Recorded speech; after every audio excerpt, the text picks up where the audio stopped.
Assalamualaikum warahmatullahi wabarakatuh.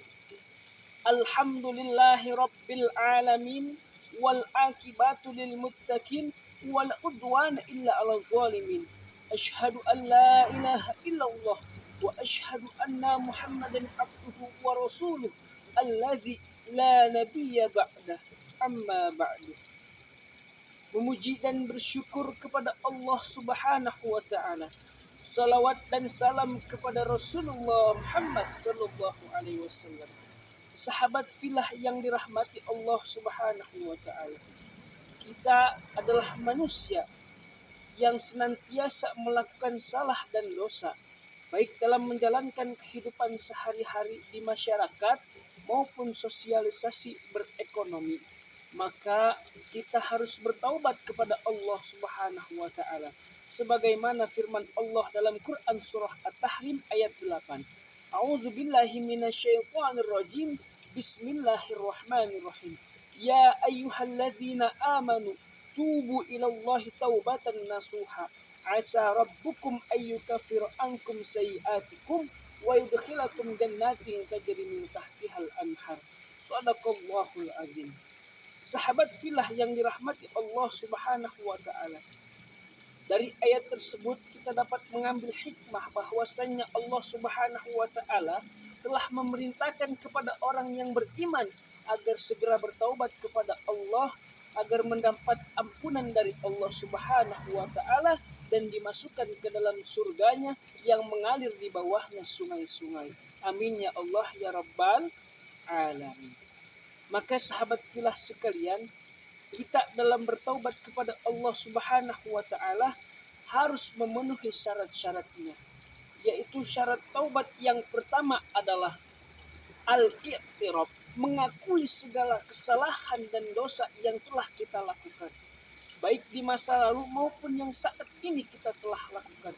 Harus senantiasa bertaubat kepada Allah Subhanahu wa taala. Maka syarat yang kedua yaitu adalah an-nadama, penyesalan dalam diri terhadap dosa yang telah kita lakukan. Maka hati ini benar-benar menyesali segala perbuatan dan kesalahan yang telah kita lakukan. Kemunculah syarat yang ketiga yaitu al-iqla, artinya adalah mengazam ke dalam diri kita untuk tidak berbuat lagi dosa yang telah kita lakukan di masa lalu. Lalu setelah itu kita telah mengakui dosa kita telah menyesalinya dan juga mengazam untuk tidak mengulangkan kembali, maka kita melakukan syarat yang keempat yaitu adalah amilus sholih, berbuat amal yang soleh, berbuat amal yang baik sebagai pengganti dosa-dosa kita di masa lalu menjadi sebuah kebaikan-kebaikan dan pahala serta ibadah di sisi Allah Subhanahu wa taala. Semoga kita dapat menjalani syarat taubat tersebut dan kita bisa menjadi hamba Allah yang senantiasa bertaubat kepada Allah. Karena seperti Rasulullah telah mengajarkan, beliau senantiasa bertaubat kepada Allah, bahkan kurang lebih dari 100 dalam sehari. Beliau senantiasa bertaubat, padahal beliau telah dimaksud oleh Allah dan dijamin masuk ke dalam surga.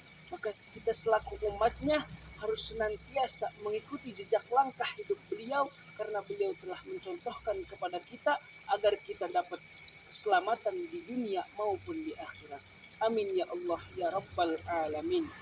Semoga kita dapat menjalankan ketaatan kepada Allah Subhanahu wa taala. Ma asabaka min hasanatin faminallah wa ma asabaka min syai'atin famin nafsik. Apabila ada yang baik datangnya dari Allah, Rasul, dan apabila ada yang buruk datangnya dari diri pribadi. Wassalamualaikum warahmatullahi wabarakatuh.